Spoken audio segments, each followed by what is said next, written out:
Brought to you by Vigor, co-powered by Sensodyne and Vimal. ಬಾಯಲ್ಲಿ ಹೇಳಿ ಕೇಸರಿ. ಸಂದರ್ಶನದಲ್ಲಿ ಬೆಂಗಳೂರು ಸೆಂಟ್ರಲ್ ಕ್ಷೇತ್ರದ ಬಿಜೆಪಿ ಅಭ್ಯರ್ಥಿ ಪಿಸಿ ಮೋಹನ್ ಮಾತಾಡಿದ್ದಾರೆ. ಕಾಂಗ್ರೆಸ್ನವರು ಹತಾಶೆಯಿಂದ ಜಾಹೀರಾತು ಕೊಡ್ತಾ ಇದ್ದಾರೆ. ಈ ಬಾರಿ ಚುನಾವಣೆಯಲ್ಲಿ ಬಿಜೆಪಿ ಜೆಡಿಎಸ್ 28 ಕ್ಷೇತ್ರದಲ್ಲಿ ಗೆಲ್ಲುತ್ತೆ. ಇನ್ನು ಬೆಂಗಳೂರಿನಲ್ಲಿ ನೀರಿನ ಸಮಸ್ಯೆಗೆ ಕಾಂಗ್ರೆಸ್ ಸರ್ಕಾರವೇ ಪ್ರಮುಖ ಕಾರಣ ಅಂತ ಕೂಡ ಆರೋಪಿಸಿದ್ದಾರೆ. ಬನ್ನಿ ಏನೇನು ಹೇಳಿದ್ದಾರೆ ನೋಡೋಣ.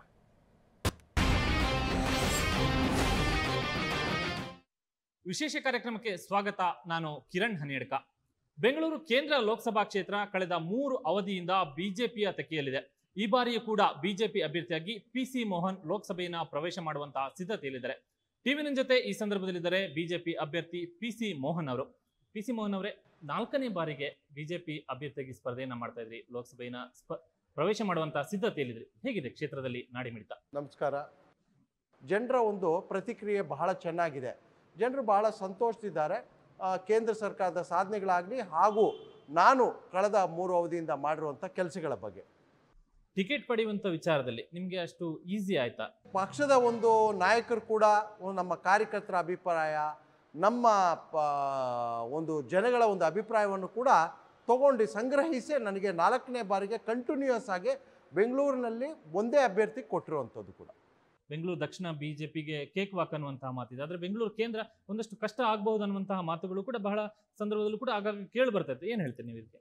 ನಾನು ಕ್ಷೇತ್ರದ ಜನಕ್ಕೆ ಸಿಕ್ಕುವಂತಹ ಒಂದು MP, ಕೇಂದ್ರ ಸರ್ಕಾರದಿಂದ ನಾನೇ ಪರ್ಫಾರ್ಮರ್. ಇವಾಗ ಪರ್ಫಾರ್ಮೆನ್ಸ್ ಇಲ್ಲ ಅಂತ ಹೇಳಿದ್ರೆ ನಿಮ್ಗೆ ಆ್ಯಂಟಿ ಇನ್ಕಂಬೆನ್ಸಿ ಬರುತ್ತೆ. ಪರ್ಫಾರ್ಮೆನ್ಸ್ ಇಲ್ಲ ಅಂತ ಹೇಳಿದ್ರೆ ಜನ ನಿಮ್ಮನ್ನು ರಿಜೆಕ್ಟ್ ಮಾಡ್ತಾರೆ. ನಾನೇನೋ ಮಾಡಿರೋವಂಥದ್ದು ಪರ್ಫಾರ್ಮೆನ್ಸ್ ಮಾಡಿದ್ದೀನಿ, ಜನರಿಗೆ ಸಿಕ್ಕಿದ್ದೀನಿ, ಜನರಿಗೆ ಏನು ಬೇಕು ನನ್ನ ಕ್ಷೇತ್ರಕ್ಕೆ ನನ್ನ ರಾಜ್ಯಕ್ಕೆ ತಂದಿದ್ದೀನಿ. ನಾನು ಕಾನ್ಫಿಡೆನ್ಸ್ ಆಗಿದ್ದೀನಿ. ಈ ಸತಿ ಕಳೆದ ಬಾರಿ ಏನು ಮಾರ್ಜಿನ್ ಬಂದಿತ್ತು ಅದಕ್ಕೂ ಡಬಲ್ ಮಾರ್ಜಿನ್ ಬರುತ್ತೋ ಅನ್ನೋ ಒಂದು ವಿಶ್ವಾಸ ಕೂಡ ಇದೆ ನನಗೆ. ಕೇಂದ್ರ ಯೋಜನೆಗಳನ್ನ ಪೂರ್ಣ ಪ್ರಮಾಣದಲ್ಲಿ ತಲುಪಿಸಿದ್ದೀನಿ ಅನ್ನುವಂಥ ತೃಪ್ತಿ ಇದೆಯಾ ನಿಮಗೆ? ಇವಾಗ ನೋಡಿ, ಸಬರ್ಬನ್ ಟ್ರೈನು 40 ವರ್ಷಗಳ ನಮ್ಮ ಬೆಂಗಳೂರಿಗರ ಕನಸು. ಕಳೆದ 1 ವರ್ಷದ ಹಿಂದೆ ನರೇಂದ್ರ ಮೋದಿಯವರು ಅದಕ್ಕೆ ಶಂಕುಸ್ಥಾಪನೆಯನ್ನು ಮಾಡಿದ್ರು. 40 ವರ್ಷಗಳ ಕನಸು 40 ತಿಂಗಳಲ್ಲಿ ಆಗುತ್ತೆ. ಆ ಒಂದು ಶಂಕುಸ್ಥಾಪನೆ ಆಯಿತು. ನನಗೆ ಭಾಳ ಸಂತೋಷ ಇದೆ. ಯಾಕೆ ಅಂತ ಹೇಳಿದ್ರೆ ಸಬರ್ಬನ್ ತರಲಿಕ್ಕೆ ನಾನು ಪಾರ್ಲಿಮೆಂಟ್ ಒಳಗಡೆ ಹೊರಗಡೆ ಕಳೆದ 15 ವರ್ಷಗಳಿಂದ ಹೋರಾಟ ಮಾಡ್ಕೊಂಡು ಬಂದಿದೆ. ನನ್ನ ಕ್ಷೇತ್ರದ ಜನಕ್ಕೆ ಗೊತ್ತಿದೆ, ನಮ್ಮ ಕಾರ್ಯಕರ್ತರಿಗೆ ಗೊತ್ತಿದೆ, ಎಲ್ಲರಿಗೂ ಕೂಡ ಇಡೀ ಬೆಂಗಳೂರಿನ ಜನತೆ ಗೊತ್ತಿದೆ. ಪಿಸಿ ಮೋಹನ್ ಅವರು ಭಾಳ ಹೋರಾಟ ಮಾಡಿದಂಥದ್ದೇ. ನನಗೆ ತೃಪ್ತಿ ಇದೆ. 40 ತಿಂಗಳಲ್ಲಿ ಅದು ಕಂಪ್ಲೀಟ್ ಆದರೆ ಸುಮಾರು 10 ಲಕ್ಷ ಜನ ಇದರಲ್ಲಿ ಪ್ರಯಾಣ ಮಾಡ್ತಾರೆ. ಪ್ರಯಾಣ ಮಾಡಿದ್ರೆ ಬೆಂಗಳೂರಿನ ಟ್ರಾಫಿಕ್ ಮೇಲೆ ಕೂಡ ಒತ್ತಡ ಕಡಿಮೆ ಆಗುತ್ತೆ. ಇದ್ರ ಜೊತೆಗೆ ನಿಮಗೆ ಮೆಟ್ರೋಗೆ ನಮಗೆ 46,000 ಕೋಟಿಯ ಒಂದು ಅನುದಾನ ಬಂದಿದೆ ಇವತ್ತು ಕೇಂದ್ರ ಸರ್ಕಾರದಿಂದ. ಇವತ್ತು ನನ್ನ ಮುಂದೆ ಇರುವಂಥದ್ದು ಮುಂಬರುವ ಏನು 5 ವರ್ಷಗಳಲ್ಲಿ ಹೊಸ ಮಾರ್ಗಗಳಿಗೆ ಏನಕ್ಕೆ ಅದಕ್ಕೆ ಒಂದು ಸ್ವಲ್ಪ ಅಪ್ರೂವಲ್ಸ್ ತರುವಂಥದ್ದು, ಹೆಚ್ಚಿನ ಅನುದಾನವನ್ನು ಕೂಡ ಮೆಟ್ರೋಗೆ ತರುವಂಥದ್ದು ಕೂಡ. ಮುಂದಿನ ಬಾರಿ ಕೂಡ ಆಯ್ಕೆ ಆದಂತ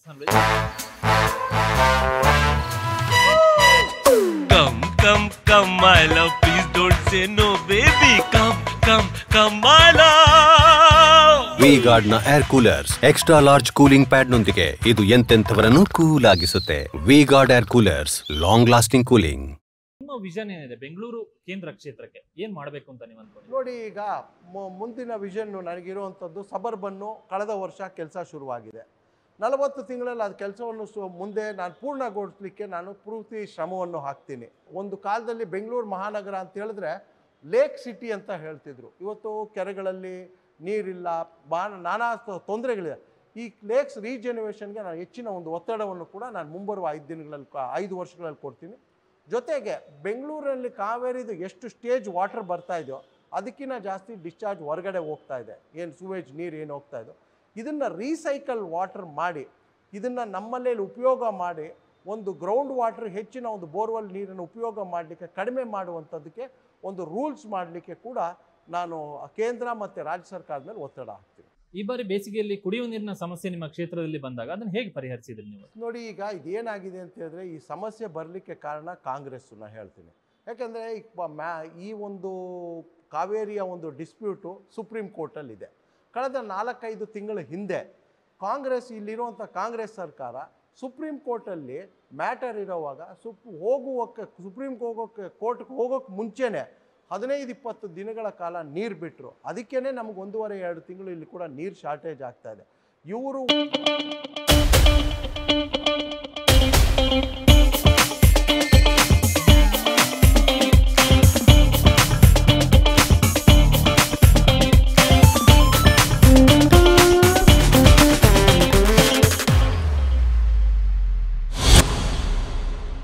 ಏನಂತ ಹೇಳಿದ್ರೆ ಅಲ್ಲಿ DMK ಅಲಯನ್ಸ್ ಇದೆ. ಆ ಒಂದು ಅಲಯನ್ಸಲ್ಲಿ ಒಂದೆರಡು ಕಾಂಗ್ರೆಸ್ ಸೀಟ್ ಹೆಚ್ಚಿಗೆ ಪಡೆಯೋದಕ್ಕೋ ಬೇರೆ ಅನುಕೂಲಕ್ಕೋ ಗೊತ್ತಿಲ್ಲ.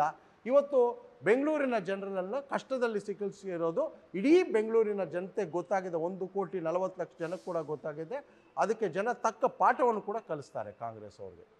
ಕೆಲವು ತಿಂಗಳ ಹಿಂದೆ ಒಂದು ವಿಚಾರ ಬಂದಿತ್ತು, ಸಂಸತ್ನಲ್ಲಿ ಮಾತನಾಡ್ತಾ ಇಲ್ಲ ಅನ್ನೋದು. ರಾಜ್ಯದ ಬಿಜೆಪಿ ಸಂಸದರ ಹೆಸರು ಕೂಡ ಕೇಳಿ ಬಂದಿತ್ತು. ಇದರ ಜೊತೆ ಕಾಂಗ್ರೆಸ್ ನಿರಂತರವಾಗಿ ನಿಮ್ಮ ಮೇಲೆ ಆರೋಪಗಳನ್ನ ಮಾಡ್ತಿತ್ತು. 26 ಸಂಸದರಿದ್ರು ಕೂಡ ನಿರೀಕ್ಷಿತ ಪ್ರಮಾಣದಲ್ಲಿ ರಾಜ್ಯವನ್ನ ಪ್ರತಿನಿಧಿಸಲಿಲ್ಲ ಅನ್ನುವಂಥದ್ದು. ಇದನ್ನ ಒಪ್ತೀರಾ ನೀವು? ಈಗ ನೋಡಿ, ಕರ್ನಾಟಕ ನೆಲ ಜಲ ಭಾಷೆ ಬಂದಾಗ ನಾವೆಲ್ಲರೂ ಕೂಡ ಪಕ್ಷಾತೀತವಾಗಿ ಕೆಲಸ ಮಾಡ್ತೀವಿ.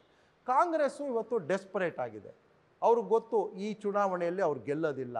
JDS BJPಯ ಒಂದು ಕಾಂಬಿನೇಷನ್ನು 28ಕ್ಕೆ 28 ಗೆಲ್ಲುತ್ತೆ ಅನ್ನೋದೊಂದಿದೆ.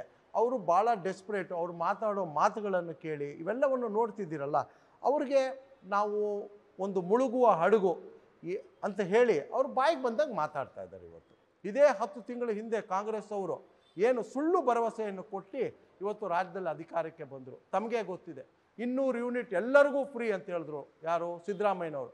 ಈಗ ಹೇಳ್ತಾರೆ 200 ಯೂನಿಟ್ ಒಳಗಡೆ ಮಾತ್ರ ನೀವು ಉಪಯೋಗ. ಇದು ಇನ್ವರ್ಟರ್ AC. ನೀವು ಗ್ಯಾಮ್ಲರ್ ಅಲ್ವಾ?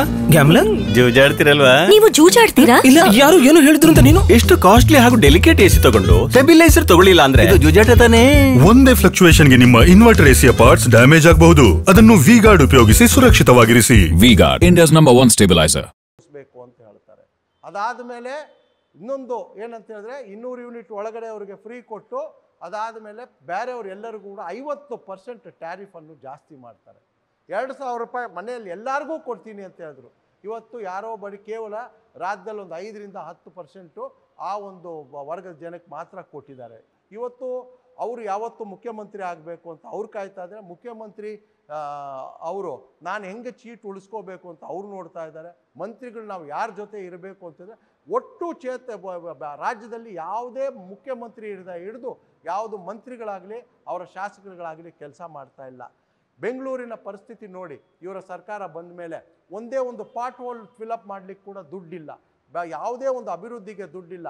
ಕಳೆದ 10 ತಿಂಗಳಲ್ಲಿ ಒಂದೇ ₹1 ಬಿಡುಗಡೆ ಮಾಡಿರೋದು ಬೆಂಗಳೂರಿಗೆ ತೋರಿಸ್ಲಿ. ಇವತ್ತು ಜನರನ್ನು ಮೋಸ ಮಾಡಿದ್ದಾರೆ. ಜನರು ಇವತ್ತು ಇವರಿಗೆ ತಕ್ಕ ಪಾಠವನ್ನು ಕೂಡ ಕಲಿಸ್ತಾರೆ. ಈ ಬಾರಿ ಗ್ಯಾರಂಟಿ ಸ್ಕೀಮ್ ನಿಮಗೆ ಭಯ ಏನಾದರೂ ಇದೆಯಾ? ನೋಡಿ, ಗ್ಯಾರಂಟಿಯ ಸ್ಕೀಮಿನಲ್ಲಿ ಅವರು ಅಧಿಕಾರಕ್ಕೆ ರಾಜ್ಯದಲ್ಲಿ ಬಂದರು. ಜನರಿಗೆ ಆ ಗ್ಯಾರಂಟಿಯ ಒಂದು ಏನು ಅಂತ ಹೇಳಿ ಕರೆಕ್ಟಾಗಿ ಈಗ ಗೊತ್ತಾಗ್ತಾ ಇದೆ. 200 ಯೂನಿಟ್ ಅಂತ ಹೇಳಿದ್ರು, ಎಲ್ಲರಿಗೂ ಅಂತ ಹೇಳಿದ್ರು 200 ಯೂನಿಟ್ ಒಳಗಡೆ ಅಂತ ಹೇಳಿದ್ರು. ಅದು ಬಹಳಷ್ಟು ಕಡಿಮೆ ಜನ ಉಪಯೋಗಿಸ್ತಾರೆ.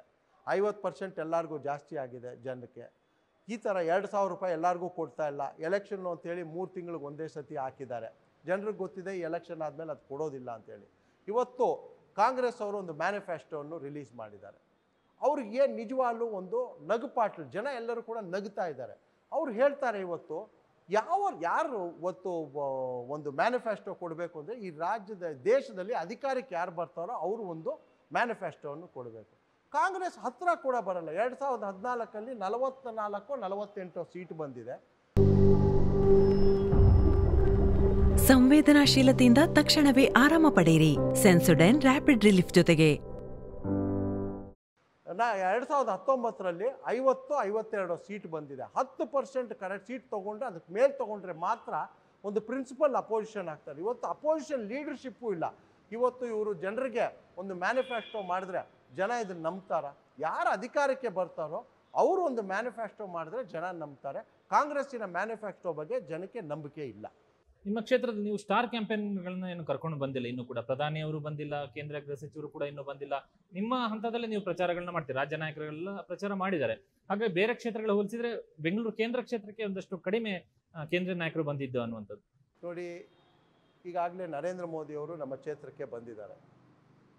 ನಮ್ಮ ಕ್ಷೇತ್ರದಲ್ಲೇ ನಡೀತು. 4 ಪ್ಯಾಲೇಸ್ ಗ್ರೌಂಡ್ ಬರುವಂಥದ್ದು ಕೂಡ ನನ್ನ ಕ್ಷೇತ್ರಕ್ಕೆ ಬರ್ತದೆ. ಅಲ್ಲಿ ನರೇಂದ್ರ ಮೋದಿ ಅವರು ಬಂದಿದ್ದರು, ಕ್ಯಾನ್ವಾಸ್ ಮಾಡಿ ಹೋಗಿದ್ದಾರೆ. ನರೇಂದ್ರ ಮೋದಿ ಅವರ ಹೆಸರಿನಲ್ಲೇ ನೀವು ಚುನಾವಣೆ ಮಾಡ್ತಿದ್ರು ಅಥವಾ ನೀವು ಕಳೆದ 3 ಅವಧಿಯಲ್ಲಿ ಮಾಡಿದಂಥ ಕೆಲಸಗಳನ್ನೇ ನೀವು ಜಾಸ್ತಿ ನೆಚ್ಕೊಳ್ತಾ ಇದ್ರು? ನೋಡಿ, ನಾನು ಕಳೆದ 3 ಅವಧಿಯಲ್ಲಿ ಮಾಡಿರೋಂಥ ಕೆಲಸ ಜೊತೆಗೆ ನರೇಂದ್ರ ಮೋದಿ ಅವರ ಹೆಸರಲ್ಲಿ ಕೇಳ್ತೀನಿ ಓಟು. ನಾನು ಭಾಳ ಗರ್ವದಿಂದ ನರೇಂದ್ರ ಮೋದಿ ಹೆಸರಲ್ಲಿ ಓಟ್ ಕೇಳ್ತೀನಿ. ಅದೇ ಕಾಂಗ್ರೆಸ್ ಅವರು ಇದೇ ಸಿದ್ದರಾಮಯ್ಯ ಆಗಲಿ, DK ಶಿವಕುಮಾರ್ ಆಗಲಿ, ನನ್ನ ಎದುರುಗಡೆ ನಿಂತಿರೋಂಥ ಅಭ್ಯರ್ಥಿ ರಾಹುಲ್ ಗಾಂಧಿ ಹೆಸರಲ್ಲಿ ಓಟ್ ಕೇಳ್ತಾರಾ? ರಾಹುಲ್ ಗಾಂಧಿ ಹೆಸರಲ್ಲಿ ಓಟ್ ಕೇಳಲ್ಲ. ಓಟ್ ಕೇಳಿದ್ರೆ ಯಾರು ಓಟ್ ಹಾಕೋದಿಲ್ಲ. ಯಾಕೆ ಅಂತ ಹೇಳಿದ್ರೆ ನರೇಂದ್ರ ಮೋದಿ ಅವರ ಹೆಸರಲ್ಲಿ ಇಡೀ ದೇಶ ಮತ್ತು ಪ್ರಪಂಚ ಒಪ್ಕೊಂಡಿರುವಂಥ ಒಬ್ಬ ನಾಯಕ. ನನಗೆ ಗರ್ವ ಇದೆ, ನನ್ನ ನಾಯಕ ನರೇಂದ್ರ ಮೋದಿ ಅವ್ರ ಹೆಸರಲ್ಲಿ ಓಟ್ ಕೇಳ್ತೀನಿ. ಇವ್ರಿಗೆ ನಾಯಕನೇ ಇಲ್ಲ, ಇವ್ರ ನಾಯಕನ ಹೆಸರು ಹೇಳಿದ್ರೆ ಜನ ಓಟ್ ಹಾಕೋದಿಲ್ಲ. ಅದಕ್ಕೆ ನಾನೇನು ಮಾಡೋಕ್ಕಾಗುತ್ತೆ? ಈ ಬಾರಿ JDS ನಿಮ್ಮ ಜೊತೆಗಿದೆ, ಮೈತ್ರಿ ನಿಮಗೆ ಲಾಭ ಆಗುತ್ತೆ ಅಂತ ನಿಮ್ಗೆ ಅನಿಸ್ತದೆ ಈ ಬಾರಿ? ಖಂಡಿತವಾಗಲೂ ಕೂಡ JDS BJP ಅಲಯನ್ಸ್ ಆಗಿರುವಂಥದ್ದು ನಮ್ಮ ಕಾರ್ಯಕರ್ತರು, ಅವರ ಕಾರ್ಯಕರ್ತರು, ಇಡೀ ರಾಜ್ಯದ ಜನ ಇದನ್ನು ಸ್ವಾಗತ ಮಾಡಿದ್ದಾರೆ. ಒಂದು ಮಾತನ್ನು ಕೂಡ ಹೇಳ್ತಾರೆ, ಇದೇ ಕೆಲಸ 10 ತಿಂಗಳ ಹಿಂದೆ ಮಾಡಿದ್ದಿದ್ರೆ ಈ ಭ್ರಷ್ಟ ಕಾಂಗ್ರೆಸ್ ಸರ್ಕಾರ ಅಧಿಕಾರಕ್ಕೂ ಬರ್ತಿರಲಿಲ್ಲ. ಈಗ ಖಂಡಿತವಾಗ್ಲೂ ಕೂಡ ನಮ್ಮ 2 ಅಲಯನ್ಸು ಭಾಳ ಭದ್ರವಾಗಿದೆ. 28ಕ್ಕೆ 28 ಕೂಡ ಈ ಸತಿ ಗೆಲ್ತೀವಿ ಅನ್ನೋ ವಿಶ್ವಾಸ ಇದೆ. ರಾಜ್ಯದಲ್ಲಿ BJP ಎಷ್ಟು ಸೀಟ್ ಬರ್ಬೋದು ಅಂತ ನಿಮ್ಗೆ ಅನ್ಸುತ್ತೆ 28ರ ಪೈಕಿ? ನೋಡಿ, ಕಳೆದ ಬಾರಿ ನಾವು 25 ಸೀಟು, ನಮ್ಮ ಬೆಂಬಲಿತ ಅಭ್ಯರ್ಥಿ 1 ಸೀಟ್ ತಗೊಂಡು ಬಂದಿತ್ತು, ಮತ್ತು 1 JDS 1 ಕಾಂಗ್ರೆಸ್ ಬಂದಿತ್ತು. ಈ ಸತಿ ನಾವು JDS ಮತ್ತು BJPಯ ಒಂದು ಕಾಂಬಿನೇಷನ್ನು 28ಕ್ಕೆ 28 ಗೆಲ್ತೀವಿ ಅನ್ನೋ ವಿಶ್ವಾಸ ನನಗಿದೆ. ಯಾಕೆಂದರೆ ನಾನು ಜನಗಳ ಹತ್ರ ಮಾತಾಡ್ತಾ ಇದ್ದಾಗ ಆ ಒಂದು ರಿಯಾಕ್ಷನ್ ತೋರಿಸ್ತಾ ಇದ್ದಾರೆ ನಮಗೆ. BJP ರಾಜ್ಯಾಧ್ಯಕ್ಷ ವಿಜೇಂದ್ರ ಅವರು ಆಗಿರುವಂತಹ ಕಾರಣಕ್ಕಾಗಿ ಒಂದು ಯೋಮುಖಕ್ಕೆ BJPಯಲ್ಲೂ ಕೂಡ ಆದ್ಯತೆ ಇದೆ ಅನ್ನುವಂಥದ್ದು ನಿಮಗೆ ಏನು ಅನ್ಸುತ್ತೆ? ಈಗ ವಿಜೇಂದ್ರ ಅವರು ಒಳ್ಳೆಯ ಒಂದು ಆರ್ಗನೈಸ್ ಮಾಡ್ತಾರೆ. ಬಹಳ ದಿನ ಮನಕಂತೂ ದಾರಿ ತೋರುತ್ತಿದೆ, ಆ ಭಾಷೆಯದೇ ಬೆಳಕು ಬೆಳಕುವ ಬೆಳಕು ಬೆಳಕುವ ಬೆಳಕು ಬೆಳಕುವ. ದೂರ ಎಷ್ಟೇ ಹೋಗಿ ಈ ಭಾಷೆಯಿಂದ ದೂರವಾಗಲಾರಿರಿ. ವಿಮಲ್, ನಮ್ಮ ಭಾಷೆ ಕೇಸರಿ. ಒಂದು ಹೆಚ್ಚಿನ ಒಂದು ಸಮಯವನ್ನು ಕೊಡ್ತಾರೆ. ಯಾವುದೇ ಒಂದು ಕಾರ್ಯಕರ್ತ ಆಗಲಿ, ಲೀಡರ್ ಹೋದರೂ ಕೂಡ ಅವ್ರಿಗೆ ಸಮಯವನ್ನು ಕೊಟ್ಟು ಅವರು ಪಾರ್ಟಿ ಆರ್ಗನೈಸೇಷನ್ ಭಾಳ ಚೆನ್ನಾಗಿ ಕಟ್ತಾ ಇದ್ದಾರೆ. ಅವರ ನೇತೃತ್ವದಲ್ಲಿ ನಾನು ಹೇಳಿದ್ನಲ್ಲ, ಈ ಎಲೆಕ್ಷನ್ ಬಹಳ ಚೆನ್ನಾಗಿ ನಡೀತಾ ಇದೆ. BJP ವಿರುದ್ಧ ಕಾಂಗ್ರೆಸ್ ಮಾಡ್ತಿರುವಂತಹ ಕ್ಯಾಂಪೇನ್ ಅಂದ್ರೆ ಈಗ ಕಳೆದ 2-3 ದಿನಗಳಿಂದ ನಿಲ್ತಿರುವಂತಹ ಜಾಹೀರಾತುಗಳು, ಈ ಜಾಹೀರಾತು ಸಮರ ಏನಾದರೂ ನಿಮಗೆ ತೊಂದರೆ ಆಗ್ಬೋದು ಅಂತ ಅನ್ಸುತ್ತಾ? ಅಂದ್ರೆ BJPಗೆ ತೊಂದರೆ ಆಗ್ಬೋದು ಅಂತ ಅನ್ಸುತ್ತಾ? ನೋಡಿ, ಜನ ಅರ್ಥ ಮಾಡ್ಕೊಂಡಿದ್ದಾರೆ. ನಾನು ಈಗಾಗಲೇ ಹೇಳ್ದಂಗೆ ಇವರು ಮ್ಯಾನಿಫೆಸ್ಟೋ ಜನ ನಗ್ತಾ ಇದ್ದಾರೆ. ಈಗೇನಾಗಿದೆ ದೇಶದಲ್ಲಿ ಅವ್ರಿಗೆ ಗೊತ್ತು, ಕಳೆದ ಬಾರಿ 52 ಸೀಟ್ ಏನೋ ತೊಗೊಂಡಿದ್ದಾರೆ. ಈ ಸತಿ ಸಮೀಕ್ಷೆಗಳ ಪ್ರಕಾರ 30ರಿಂದ 35 ಸೀಟ್ ಬರ್ತದೆ. ಇದನ್ನು ಜನ ಇವ್ರನ್ನ ಸೀರಿಯಸ್ ಆಗೂ ತೊಗೊಂಡು ಇಡೀ ದೇಶದಲ್ಲಿ ನಾನು ಹೇಳ್ತಾ ಇರೋವಂಥದ್ದು. ಯಾಕೆ ಅಂತ ಹೇಳಿದ್ರೆ 14ರಲ್ಲೂ ಇವ್ರದ್ದು ಬ್ಯಾಡ್ ಪರ್ಫಾರ್ಮೆನ್ಸು, 19ರಲ್ಲೂ ಕೂಡ ಬ್ಯಾಡ್, ಇವಾಗ 24ರಲ್ಲಿ ವರ್ಸ್ಟ್ ಪರ್ಫಾರ್ಮೆನ್ಸ್ ಇರ್ತದೆ ಕಾಂಗ್ರೆಸ್ದು. ಅವರು ಡೆಸ್ಪರೇಟ್ ಆಗಿದ್ದಾರೆ. ಒಬ್ಬ ಮನುಷ್ಯ ಡೆಸ್ಪರೇಟ್ ಆಗ್ಬಿಟ್ಟ ಅಂತ ಹೇಳಿದ್ರೆ ಈ ತರಹದ ಒಂದು ಹೇಳಿಕೆಗಳು, ಜಾಹೀರಾತುಗಳನ್ನು ಕೊಡ್ತಾರೆ. ಜನ ಇದರಿಂದ ಇನ್ನೂ ಕೂಡ ಹೆಚ್ಚಿನ ಒಂದು ಆಕ್ರೋಶದಿಂದ ಬಂದು BJPಗೆ ಓಟ್ ಹಾಕ್ತಾರೆ ಅನ್ನೋದು ನನಗೆ ಭಾವನೆ ಇದೆ. 400ಕ್ಕೂ ಹೆಚ್ಚು ಸೀಟ್ಗಳು ಬರುತ್ತೆ ಅನ್ನುವಂಥದ್ದು BJPಯ ಲೆಕ್ಕಾಚಾರ ಮತ್ತು ಆ ಟಾರ್ಗೆಟ್ ಕೂಡ. ಏನಂತೆ ನೀವು ಇದಕ್ಕೆ? ಖಂಡಿತವಾಗ್ಲೂ ಕೂಡ ಅದನ್ನು ಅಚೀವ್ ಮಾಡ್ತೀವಿ. ಊರಿಗೆ ಹಾರಿದೆ ತವರೂರನ್ನು ತೋರೆದು, ಬಾಂಧವ್ಯದ ಗಂಧವನು ಅರಸುತ್ತ ತವರು. ದೂರ ಎಷ್ಟೇ ಹೋಗಿ ಈ ಭಾಷೆಯಿಂದ ದೂರವಾಗಲಾರಿರಿ. ವಿಮಲ್, ನಮ್ಮ ಭಾಷೆ ಕೇಸರಿ. ನಾವೆಲ್ಲ ಹೋದ್ರೆ, ನಾವು ಕ್ಯಾನ್ವಾಸ್ ಮಾಡಕ್ ಹೋದ್ರೆ ಜನರು ಹೇಳ್ತಾರೆ 400ಕ್ಕೆ ಮೀರಿ ಈ ಬಾರಿ ಅಂತ ಹೇಳ್ತಾರೆ. ಜನ ಹೇಳ್ತಾರೆ, ನಾವಲ್ಲ. ಕೊನೆಯದಾಗಿ ನಿಮ್ಮ ಮತದಾರರಿಗೆ ಕೊನೆಯ 1-2 ದಿನಗಳ ಇರುವಂತ ಸಂದರ್ಭಕ್ಕೆ ಏನಂತ ನೀವು ಹೇಳಕ್ ಬಯಸ್ತೀರಿ? ನೀವೆಲ್ಲರೂ ಕೂಡ ಭಾರತೀಯ ಜನತಾ ಪಾರ್ಟಿಯ ಅಭ್ಯರ್ಥಿಯಾದ ನನಗೆ ಮತವನ್ನು ನೀಡಿ ಈ ದೇಶದಲ್ಲಿ ಮತ್ತೆ ನರೇಂದ್ರ ಮೋದಿ ಅವರು 3ನೇ ಬಾರಿಗೆ ಪ್ರಧಾನಮಂತ್ರಿ ಆಗಲಿಕ್ಕೆ ತಾವೆಲ್ಲರೂ ಕೂಡ ನರೇಂದ್ರ ಮೋದಿ ಅವರ ಕೈ ಬಲಪಡಿಸಬೇಕು ಅಂತೇಳಿ ನಾನು ವಿನಂತಿ ಮಾಡ್ಕೊಳ್ತೀನಿ. ಇದು ಈ ಹೊತ್ತಿನ ವಿಶೇಷ. ನಿರಂತರ ಸುದ್ದಿಯಾಗಿ ನೋಡ್ತಾರೆ TV9. Brought to you by Vigor, co-powered by Sensodyne and Vimal. ಬಾಯಲ್ಲಿ ಹೇಳಿ ಕೇಸರಿ.